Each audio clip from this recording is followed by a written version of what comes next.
పట్టణంలో ఘనంగా అంతర్జాతీయ మహిళా దినోత్సవం నిర్వహించారు. ఈ కార్యక్రమానికి ముఖ్య అతిథిగా అచ్చంపేట ఎమ్మెల్యే డాక్టర్ చిక్కుడు వంశీకృష్ణ పాల్గొన్నారు. మహిళల సాధికారిత, సమాన హక్కులు మరియు సమాజ అభివృద్ధిలో మహిళల పాత్ర ఎంతో కీలకమని ఆయన పేర్కొన్నారు. ఇక ఈ కార్యక్రమంలో సిబిఎం ట్రస్ట్ చైర్పర్సన్ డాక్టర్ చిక్కుడు అనురాధ కూడా పాల్గొని మహిళలకు శుభాకాంక్షలు తెలిపారు. మహిళలు అన్ని రంగాల్లో ముందుకు సాగాలని, విద్య, ఉపాధి మరియు స్వయం ఉపాధి అవకాశాలను సద్వినియోగం చేసుకోవాలని ఆమె సూచించారు.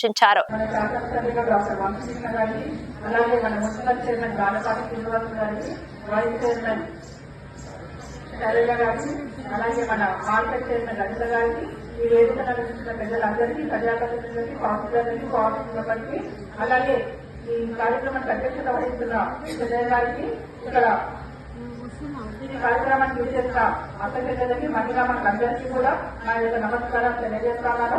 అలాగే అందరికీ మహిళా దినోత్సవ శుభాకాంక్షలు తెలియజేస్తున్నాను. మనకి మొట్టమొదటిగా ఈ మహిళా దినోత్సవాన్ని కార్మిక దినోత్సవంగా జరుపుకునేవాళ్ళు. దాని హిస్టరీ అంతా కూడా ఇందాక మనకి వివరించినట్టున్నారు.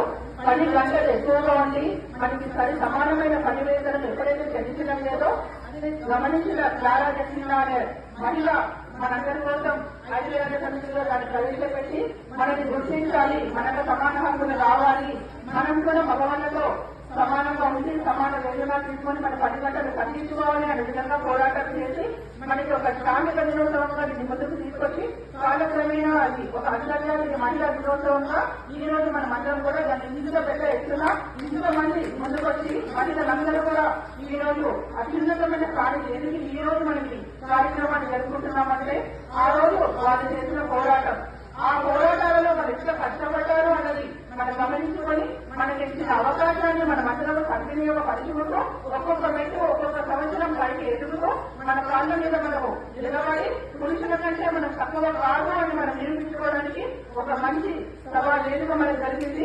అలాగే మన ప్రభుత్వం మనల్ని మహిళలను గుర్తించి ఇంకా మనం ఎత్తుగా ఎదిగే విధంగా, ఆర్థికంగా మనకి స్వాతంత్రం రక్షించే విధంగా, అంటే మన చేతిలో డబ్బులంటే మనం ఏదైనా కూడా ఇండిపెండెంట్ గా ఇండివిజువల్ మన ఖాతాపైన మనం నిలబడి మన కుటుంబాన్ని ముందుకు తీసుకెళ్లగలుగుతాము. ఒక సమాజ నిర్మాణంలో కానీ ఒక కుటుంబ వ్యవస్థలో ఒక చక్కటి పద్ధతిలో నడిపించడానికి కూడా మనకి అన్ని రకాల తెలివితేటలు ఉన్నాయి అని మనం గుర్తించుకొని మనకు ముందుకు వెళ్ళాలి అని చెప్పేసి ఈ సందర్భంగా నేను తెలియజేస్తా ఉన్నాను.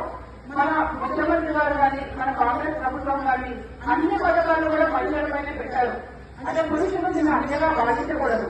అంటే మహిళలంటే వాళ్ళ ఒక లాంటి వాహనం లాంటి వాళ్ళు ఏది ఇచ్చినా కూడా మన సేఫ్టీగా దాటి పెట్టగలమన్న ఉద్దేశంతోనే అన్ని పథకాలని మన మహిళలకు పెట్టారు. కాబట్టి మహిళలైతే దాన్ని సెక్యూర్డ్ గా దాన్ని దాటి పెడతారన్న ఉద్దేశంలో పథకాలను మహిళలకే పెట్టారు. తప్పితే పురుషులను తక్కువ కాదు.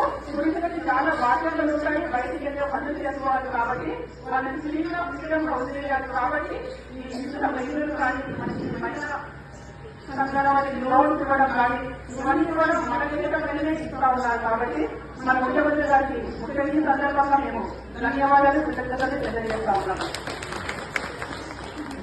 అలాగే ఇందాక ఇదే చెప్పినట్టుగా మనము మహిళలందరము ముందుకొచ్చి మనము ఒక టీం మెంబర్స్ ఈ రోజుల్లో చిన్న పిల్లలు 8th, 9th పిల్లలకి మనము వాళ్ళకి అవేర్నెస్ ప్రోగ్రామ్స్ క్రియేట్ చేసి స్కూల్స్ విజిట్ చేసి వాళ్ళ మౌలిక సదుపాయాలు ఏమున్నాయి, ఏమి లేవు, స్కూల్స్ లో వాళ్ళు ఎటువంటి బాధలు, ఎటువంటి ఇబ్బందులు పడుతూ ఉన్నారు, వాటి మీద మన మహిళలు కూడా స్టడీ చేసి మన పిల్లల భవిష్యత్తుని, వాళ్ళ ఆరోగ్యాన్ని, అలాగే వాళ్ళ చెడుదారిలో వెళ్లకుండా వాళ్ళని కాపాడే విధంగా మనమందరం ముందరకు వేయాలని చెప్పేసి ఈ సందర్భంగా నేను తెలియజేస్తా ఉన్నాను.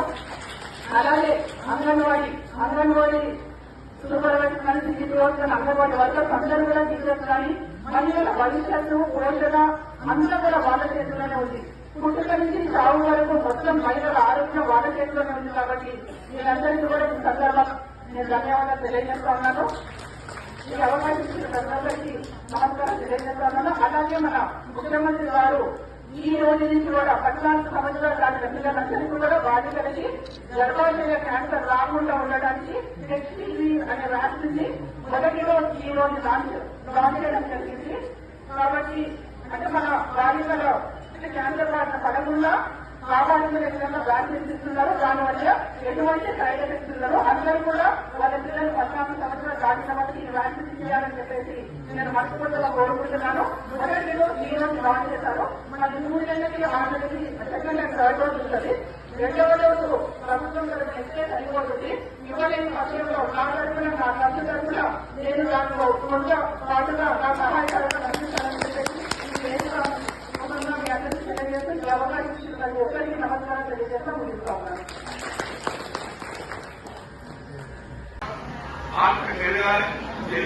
కుటుంబాలు బాగుంటాయి, సమాజం బాగుంటుంది, మహిళలు ఎక్కువ చదువుకోవాలి, మహిళలు ఆరోగ్యంగా ఉండాలి అని చెప్పి ఇప్పుడు మా అన్నదాత చెప్పినట్టుగా ఏపీకి women papilloma virus, women papilloma virus అంటే ఆ వైరస్ నుంచి గర్భవతి క్యాన్సర్ వస్తుంది. అది రాకుండా ఉండాలంటే వ్యాక్సినేషన్ తల్లి కూడా నడకనే ఉంటారు. ఆయన డ్యూటీ వేరు, ఈమె డ్యూటీ వేరు. కాబట్టి అత్యంత దగ్గర ఉంది. లైక్ చేయండి, షేర్ చేయండి, సబ్స్క్రైబ్ చేయండి. మరిన్ని వీడియోల కోసం బెల్ సింబల్ పై క్లిక్ చేయండి.